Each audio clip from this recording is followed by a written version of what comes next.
Just జనవరి 3వ తారీఖునో 5వ తారీఖునో ఎప్పుడో ఈ సినీ యాక్టర్లంతా ఒక సభ ఏర్పాటు చేశారు. ఆ ఏర్పాటు చేయబడిన సభలో మీరు ఎక్కువగా ఎవరిని ఇష్టపడతారు? మీ హీరోస్ ఎవరు? సినిమా హీరోలు, సినిమాల్లో పనిచేసే వాళ్ళు మీ హీరోలా? మీ తల్లిదండ్రులు మీ హీరోలా? దేవుడు మీ హీరోనా అని అడిగితే విచిత్రం ఏంటో తెలుసా?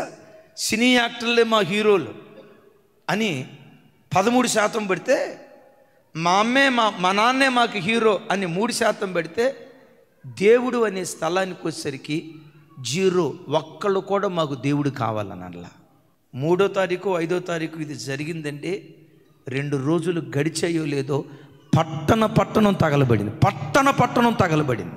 దేవుడిచ్చే ప్రతి దాన్ని ఉచితంగా అనుభవిస్తూ, పీల్చే గాలి ఎవరి భిక్ష, తినే ముద్దన్నం ఎవరి భిక్ష, నీ శరీరంలో ఉన్న ప్రతి అవయవం ఎవరి భిక్ష, నీ రూపురేఖలో ఎవరి భిక్ష, నీ రాశిక రంధ్రాలలో ఊపిరి ఉందంటే అది దేవుని దానం కాదా?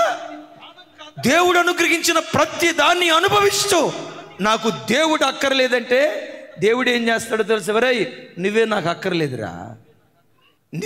అక్కర్లేదురా అని దేవుడే కనుకంటే లాస్ ఏంజల్స్కి ఏ గతి పట్టిందో ఆ మాట అన్నవాడికి కూడా అదే గతి పట్టింది. ఎప్పుడు నీ బలాన్ని బట్టి అతిశయించుకో, నీ తెలివితేటలను బట్టి అతిశయించుకో, నీ సామర్థ్యాన్ని బట్టి, సంపదను బట్టి అతిశయించక, వాటిని ఏ దేవుడు నీకు భిక్షగా ప్రసాదించాడో ఆయనే నీ హీరో అయ్యుండునుగాక.